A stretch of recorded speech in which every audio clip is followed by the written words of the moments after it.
రైతులకు దేవుడి కంటే ఎక్కువ కాటన్ ధర. అప్పట్లో ఎన్నో ప్రాజెక్టులు నిర్మించారు. అందులో ఒకటి కనిగిరి రిజర్వాయర్. స్వతంత్రం వచ్చిన నాటి నుండి రిజర్వాయర్కి 10 రూపాయల గ్రీజ్ పెట్టినట్లు లేదు. కనిగిరి రిజర్వాయర్ సమస్యను ప్రభుత్వ దృష్టికి తీసుకువెళ్లి పరిష్కరిస్తాం. బీజేపీ కిసాన్ మోర్చా రాష్ట్ర అధ్యక్షులు చిగురుపాటి కుమారస్వామి. బ్రిటిష్ వాడైన కాటన్ ధర ఆంధ్రప్రదేశ్ రాష్ట్ర ప్రజలకు దేవుడి కంటే ఎక్కువ అని బీజేపీ కిసాన్ మోర్చా రాష్ట్ర అధ్యక్షుడు చిగురుపాటి కుమారస్వామి అన్నారు. ఆదివారం స్థానిక బీజేపీ నాయకులతో కలిసి బుచ్చిరెడ్డిపాలెంలోని కనిగిరి రిజర్వాయర్ను ఆయన పరిశీలించారు.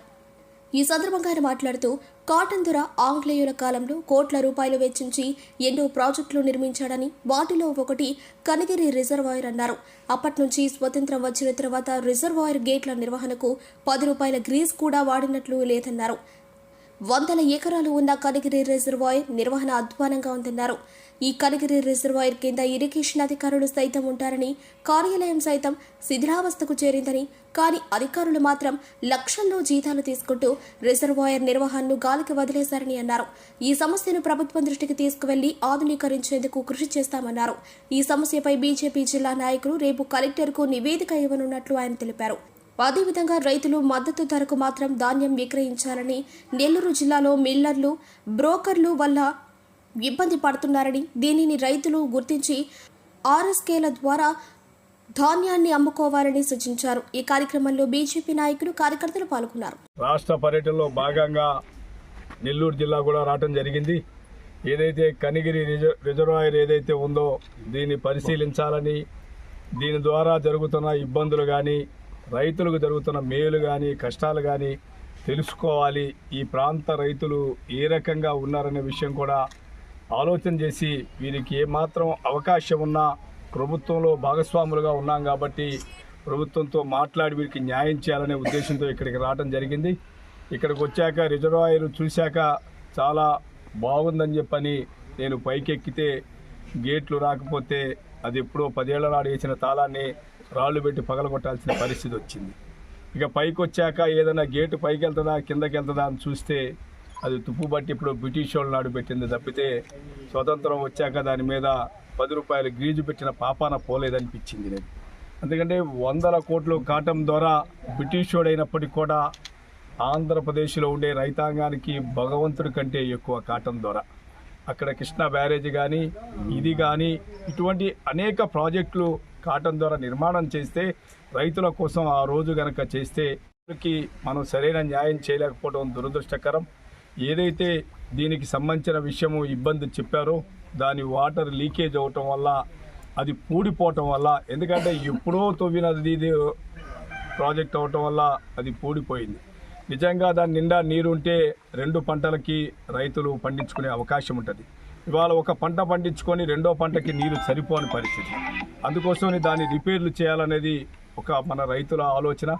దానికి ఎట్టి పరిస్థితిలో ప్రభుత్వం దృష్టికి తీసుకెళ్ళి దాని రిపేర్లు, అట్లాగే దీనికి సంబంధించిన లస్కర్లు ఎవరైతే ఉంటారో ఇవాళకి కూడా ప్రభుత్వం తరపు నుంచి ఒక్కరు ఉన్నారని చెప్తున్నారు. వారికి ఉన్నవాడికి కూడా జీతం లేదని చెప్తున్నారు. దీన్ని ప్రభుత్వం దృష్టికి తీసుకెళ్ళి ఈ వ్యవస్థ ఏదైతే ఉందో, ఎందుకంటే శిథిలావస్థలో ఉంది ఈ ఆఫీస్ అంతా. మరి ఏఈలు, జేఈలు, డిఈలు, సిఈలు, ఎస్సీలు వీళ్ళందరూ దీనికి సంబంధించి లక్షల రూపాయల జీతాలు తీసుకుంటూ ఉంటారు, ఎక్కడో చోట ఉండుంటారు. మరి దీని మీద పర్యవేక్షణ లేదు. రైతులకి ఇబ్బందికరంగా ఉంది కాబట్టి దీన్ని ఎట్టి పరిస్థితుల్లో ప్రభుత్వం దృష్టికి తీసుకెళ్ళి దీన్ని ఏదైతే ఈ రిజర్వాయర్ని మెరుగుపరిచి దాంట్లో నీరు నిలవ ఉండేట్టుగా పూడికలు తీసి గేట్లు మరమ్మతులు జరిపేసి లోపల కూడా సుమారుగా 100 ఎకరాల పైన ఇది ఉంది, దాన్ని కూడా ఆధునీకరిస్తే చాలా బాగుంటుంది అని చెప్పి దానికి ఒక చరిత్ర ఉంది. లోపల కురుకొండ శివాలయం కూడా ఉందని చెప్పారు. దాని ప్రయత్నం కూడా ఒక ప్రయత్నం అయితే మేము చేస్తాము. అట్లాగే ఈ జిల్లాకి సంబంధించి ఏదైతే ప్యాడీ, వరి ఎక్కువ ఆధారంతో ఈ రైతులు ఉన్నారు. ఇలా తను పండించి 6 కాలం పండించిన పంట ఇవాళ కోత కోసి కుప్ప వేసుకునే పరిస్థితి వచ్చింది.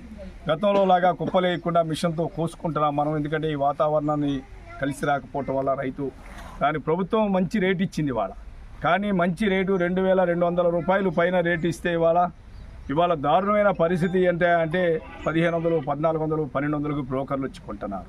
ఎక్కడ కూడా రైతు సేవా కేంద్రం ద్వారా కానీ కోఆపరేటివ్ సొసైటీ ద్వారా కానీ ఊరినే కేంద్రాలు తెరుస్తున్నాయి తప్పితే ప్రభుత్వం రైతు వెళితే 100 సమస్యలు పెడుతున్నారు వీళ్ళు.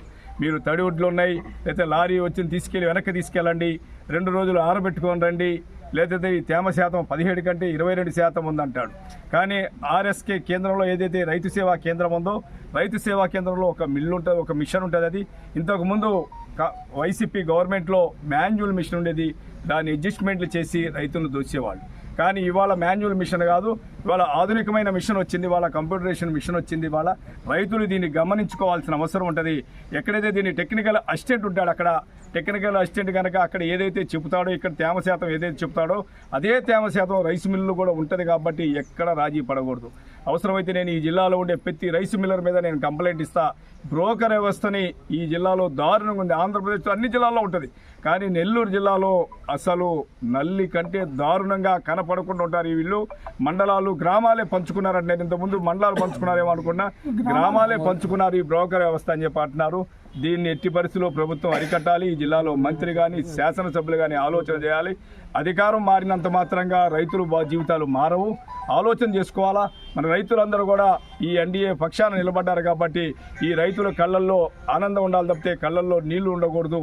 ఆ రకమైన ఆలోచనతో భారతీయ జనతా పార్టీ కిసాన్ మోర్చా ప్రయత్నం చేస్తుందని, ఏదైతే రైతులు ఈ ప్రాంత రైతులు సమస్యలు చెప్పారో ఈ సమస్యలన్నింటినీ కూడా ప్రభుత్వం దృష్టికి తీసుకెళ్లి, అవసరమైతే కేంద్ర ప్రభుత్వం దృష్టికి తీసుకెళ్ళైనా సరే ఈ ఏదైతే డ్యామ్ ఏదైతే ఉందో దీని పరిష్కారం కోసం కృషి చేస్తారని ఈ అందరి తరఫున అందరూ ఎవరైతే మన నాయకులు ఉన్నారో వీళ్ళందరూ కూడా రేపు సోమవారమే మిల్లర్ల విషయం కానీ దీని విషయం కానీ కలెక్టర్ని కలుస్తారు.